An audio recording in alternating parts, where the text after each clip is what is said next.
Okay, how's it going, everybody? I hope you're all doing well. Okay, well, so in this episode, I thought I'd try to say something about, in my opinion, Plato's most impressive and formidable character, namely Callicles.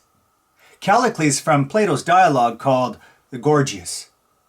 More specifically, what I want to try to do is I want to try to say something about the debate that Socrates and Callicles have there. One that's concerned with, among many other things, the nature of happiness. Okay, but before I get into the details of that, let me try to lay out Callicles' larger view a bit because it's important. It's one of the most radical that we get in all of Plato's works. Okay, so where do I start? Well, how about with this? So what Callicles does is he rejects something very, very significant. What he rejects is self-control. Or more accurately, he rejects the so-called unnatural view of self-control embodied in conventional morality, or as he would call it, simpleton morality. No, self-control or self-mastery is for stupid people, he says. He goes on to state that a man can't be happy if he's enslaved to anyone at all, including himself. So what does all this mean?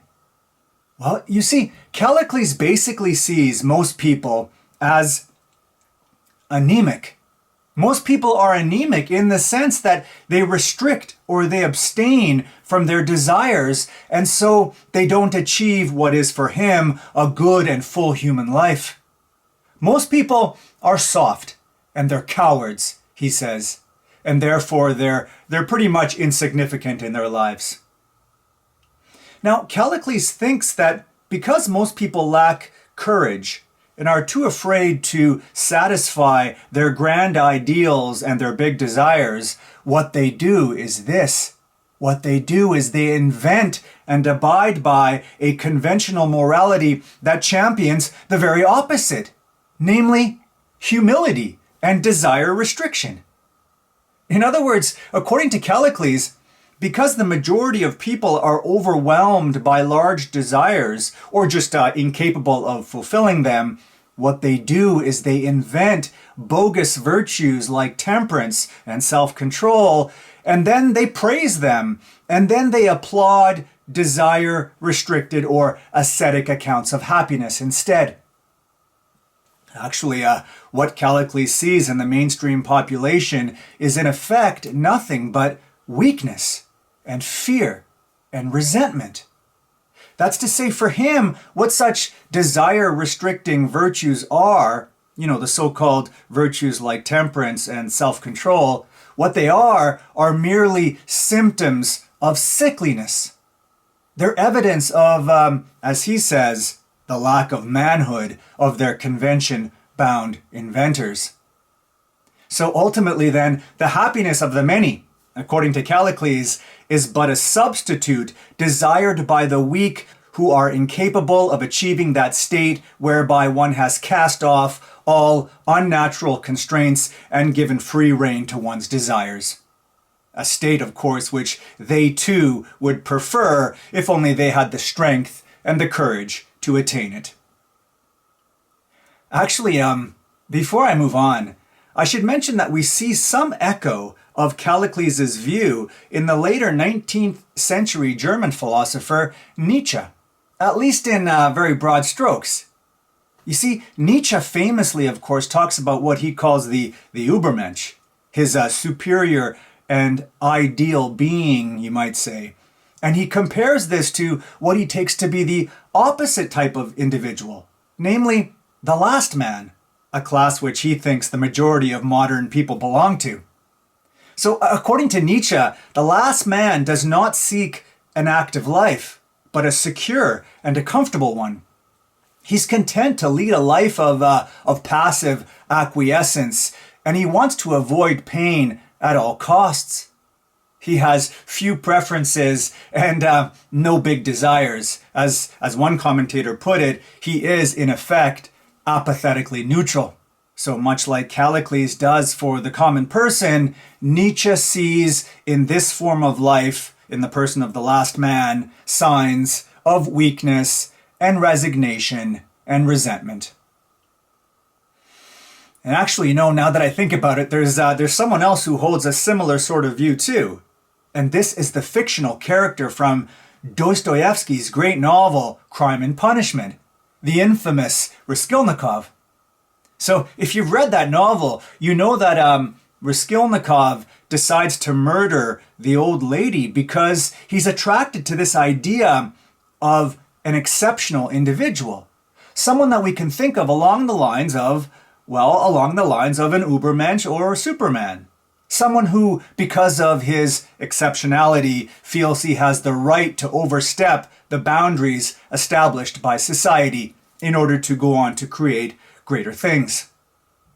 You see, a part of Raskolnikov views most people as submissive and as born to obey. Actually, most people need someone like the Grand Inquisitor of Dostoevsky's later, the brothers Karamazov, to be their figure of authority. They basically need someone to tell them what to do, to tell them what's right and wrong, and to tell them what's good and evil. Anyway, the larger point is that, again, somewhat like Callicles, Raskolnikov is concerned with those rare human beings like himself who think that they inhabit a region outside of everyday morality and dare to get what they want, despite the crossing of boundaries or, of course, the committing of crimes. Okay, so back to Callicles. And more specifically, back to one of the major disagreements between Callicles and Socrates. Okay, so I mentioned that Callicles believes that most people adopt a very weak or anemic kind of happiness, one that's all about desire restriction. Well, Callicles champions the opposite.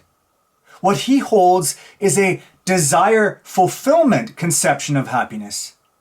That is, it's something like the continual satisfaction of desires that constitutes happiness for him.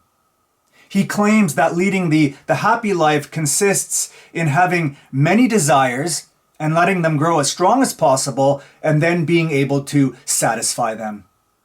For Callicles, this life of maximum pursuit of desires consists in a kind of absolute freedom where there is very little practice of restraint. Happiness ultimately consists of luxury and unrestraint and freedom, he says. Okay, well, suffice it to say, Socrates disagrees with this view of happiness. No, what he wants to argue is that it's actually the person who needs nothing or very little that's truly the happiest, not the other way around. Now, how does he try to show this? Well, basically what he does is he presents Callicles with an ancient myth that he's heard before. So the myth goes like this. It's about two men, each with their own barrel, which they need in order to go out and fill up with milk and honey for the winter. But the thing is that while one of the men has a sound and reliable barrel, the other guy has a perforated one. In other words, it has small holes in it.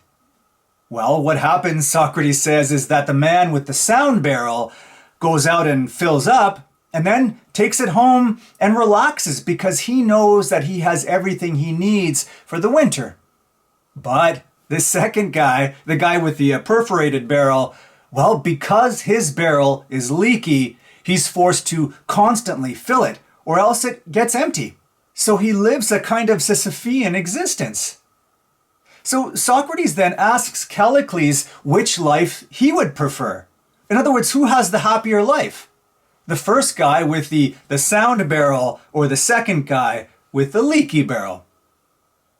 Okay, so before I get to Callicles' answer, let me try to clarify something. So what is the point of this myth? Well, I think that what Socrates is really doing when he talks about these different barrels is he's talking about two different types of souls or psychologies and the radically different states they're in. So basically, the guy with the sound jar, Well, he's meant to represent someone with a healthy and a temperate soul. And so someone who's not in need of anything more. Someone who's marked by a sense of peace and equanimity. On the other hand, the guy with the leaky barrel, well, he's meant to represent a sick and a licentious soul. He's meant to represent someone in a condition who's not able to satisfy his demanding desires because they're insatiable. And because his desires are insatiable, because they always begin anew, this means that this individual finds himself constantly running around. And the implication is that since he can't keep up with his desires, he's tired and frustrated, and therefore unhappy. Now, Socrates obviously thinks that Callicles' position or outlook makes him susceptible to this sort of condition. In other words, Socrates' implicit suggestion here seems to be that since there seems to be a continual element of need or lack in the life that Callicles describes, Callicles' policy of absolute freedom of desires is ultimately not able to ensure any kind of lasting, genuine happiness. Okay, well, here's the thing though. I said earlier that Socrates had asked Callicles which life that he thought was a happier one, the life of the guy with the sound barrel or the life of the guy with the leaky barrel. Well, Callicles' answer is categorical. It's the guy with the leaky barrel. Now, given what I just said, how does Callicles justify that? Well, what he says is that Socrates is just wrong. He's wrong because it's not being filled up and having no needs, but it's the actual having of desires, and it's the pleasure of the process of satisfying a need that he ascribes positive value to, and that he thinks happiness is all about. In other words, against Socrates, Callicles doesn't believe that people are rightly called happy who live in a permanent state of satisfaction. And he makes this clear when he tells Socrates that he has absolutely no interest in living like a stone or a corpse, which is what he takes Socrates' way of life to be. You know, a life with a zero need or want. For Callicles, then, insatiable desires are, due to their continual experiential element that they generate, they're actually a primary source of pleasure and happiness. Happiness for him, in other words, is not some static state in which all want has been banished. No, it's a constant process, an everlasting succession of wants and satisfactions requiring the largest possible inflow. Wow. Okay, well, so does Socrates have any kind of comeback to this? Well, I think he does, but I also think that at this stage in Plato's development, it's not completely worked out. But anyway, what Socrates seems to suggest is that there is still a danger in living like this, like Callicles. And that danger comes in the form of certain unruly desires. Desires which disrupt and subjugate their possessor. So the idea is that Callicles thinks that he's free to pursue all desires all the time. But actually, what can happen is that once he exposes himself to certain of them, he may become subjugated to negative internal effects largely beyond his control. So what Socrates then is ultimately questioning is Callicles' internal control that he supposedly possesses over himself and his particular desires. That's to say, in what sense is Callicles internally free from the effects of the pleasures and satisfactions involved in his excessive living? What are the inner resources by which his largely unrestrained life is maintained? Callicles doesn't seem to have any. And Socrates is implying that because of this, The infection of his soul and the disruption of his agency has already begun. Callicles is externally powerful, but he's not internally so. As a Democritus once warned, some men are masters of cities, but slave to women. Well, this is Callicles. He's unashamedly confident about his external qualities, but he's completely silent in showing any concern for his soul or his psychology. Now, this is not to say that Callicles isn't right in challenging Socrates' conception of happiness as one where, like stones and corpses, nothing is needed and therefore there are no unsatisfied desires. No, I think he is. That is, I think it's an entirely legitimate point to question Socrates' implicit connection between happiness and asceticism or a life of desire restraint. However, it's not clear that Callicles has thought his position fully through. And again, that's because he's completely silent when it comes to thinking about his soul, when it comes to his agenda for a life of absolute freedom and unlicensed pursuit of desires. Now, I said just a moment ago that I thought that Plato hasn't fully worked out what he wanted Socrates to say to someone like Callicles. Well, I think that this is exactly what he does in his later masterpiece, The Republic. And that's because there, Plato has Socrates spend a lot of time describing the state of what he calls the tyrannical man. He speaks of the tyrant as someone who is badly governed on the inside, with a soul full of slavery and unfreedom due to the acceptance or intrusion of certain insistent desires and pleasures and powerful erotic drives. In effect, these desires and pleasures, Socrates says there in the Republic, infect the tyrant with a kind of internal madness.